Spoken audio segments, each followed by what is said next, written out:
In this video, we're discussing the brand new Tissot PRX coming in at 40mm. Specifically, this is they're calling it the light green version. We're covering all the specs, everything you need to know, as well as discussing why this release kind of flew below the radar in a lot of ways. Before we start this video, I realize that 81% of you that watch these videos haven't yet subscribed to the channel. If you could do me a huge favor before we start this video and hit that subscribe button to help a watch nerd out, I'd really appreciate it.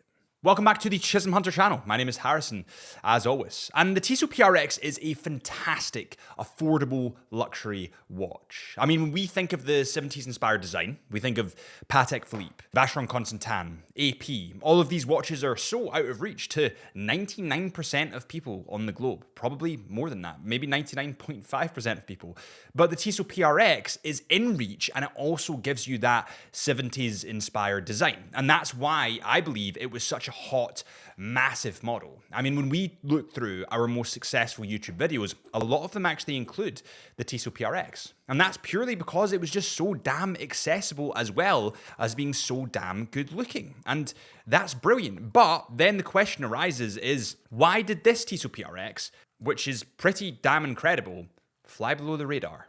But we'll cover that a little bit more at the end. Let's dive into the specs of this brand new model before we move forward. So obviously this comes in at 40mm in diameter, and that sits wonderfully on the wrist. It's exactly the same as the one that I actually have on the green variant at the moment. Now they did release a 35mm variant of this watch, and also at the same time they released a pink quartz version of the PRX. And on the subject of what is on my wrist today, what is on your wrist today, please let me know in the comments what you are wearing today. I have, of course, the Tissot PRX green dial on. And also, while we're at it, let me know what you think in the comments regarding this new release. Why do you think that it hasn't got as much hype or, I don't know, eyes on it as the other releases? This watch comes in at 10.9mm in thickness, which is absolutely beautiful and means it slides under the shirt cuff really, really nicely, but also you can kind of wear it in a more casual circumstance. It is a more dressy watch, but you can wear this more casually because of the price point. And I feel that that's something that kind of is lacking in the more expensive watches. I mean, you wouldn't want to wear an AP Royal Oak to the pub, for an example. You wouldn't want to get it hit. Whereas this, you're maybe a little less concerned about it because of the price of it. And that makes it, to me, more of an everyday wearer, although it is that little bit more dressy. The length on this watch comes in at 39.5mm. And the strap on this watch, or the bracelet on this watch, of course, is in full stainless steel, as well as the case, but it is that 70s inspired, beautiful designed bracelet. It has a butterfly clasp, which is great because you can put the butterfly clasp down whichever way you want. And for speed, that's brilliant. When I do it to my own clasp, you can unclasp it or unlink it and then put it back together whichever way you want. There was an example that I used on the previous Longines Conquest that just got released. Now, whichever way you put that down, it needs to be in a specific order. Whereas this one, it doesn't. And I like that. The speed, the kind of just ease of it, it's really nice. The dial on this watch is that iconic waffle dial that is so linked intrinsically to the Tissot PRX range. Now that waffle dial is seen in the automatic variants. So if you look at a quartz PRX, just for an example, you won't see that waffle dial. The waffle dial only applies when it is the automatic watch. Now this waffle dial combined with that light green dial is really quite beautiful. The date window is at the 3 o'clock mark on this dial, and I kind of wish it was at the 6 o'clock mark, if I'm totally honest, but it's not, and I've got to deal with that. The hands and the indices are in silver, so they're highly, highly polished, and they're highly readable, especially when you reflect them in the light. Sometimes when these dials become really textured and have a lot of depth, you can start to lose detail and lose the readability of the dial. Now, luckily, Tissot, because of their knowledge, because it's owned by Swatch Group, they've got huge knowledge on what works and what doesn't. And this just, it just does. Now, when it actually comes to wearing this watch on the wrist, the dial is perhaps a little bit too vibrant for me. If I were to go for one of the dials, I'd probably go with the ice blue. I just prefer how muted that is when it's actually on the wrist. However, this is a statement. It is bold. And sometimes some people like to be bold, and that's absolutely fine. Watches are personal preference at the end of the day. And by the way, if you want to try this on, make sure you head into your local Chisholm Hunter, where we're official stockists of Tissot watches, or head to chisholmhunter.co.uk. And if you buy it on the Chisholm Hunter website, you're supporting the channel. And I'd really appreciate that. The glass on this model is sapphire crystal glass, which of course is ultra durable. It's also kind of standard in the industry to get a watch above, I'd say £200, you will expect sapphire crystal glass. Now, this sapphire crystal glass does have anti-reflective coating on the underbelly of the watch, but not on the exterior, not on the top of the glass, so to speak. And that's a good thing, because if you have a sapphire crystal glass with anti-reflective coating on both sides, it could be perceived as a negative. And the reason it could be perceived as a negative is because anti-reflective coating is softer than the sapphire crystal glass below it.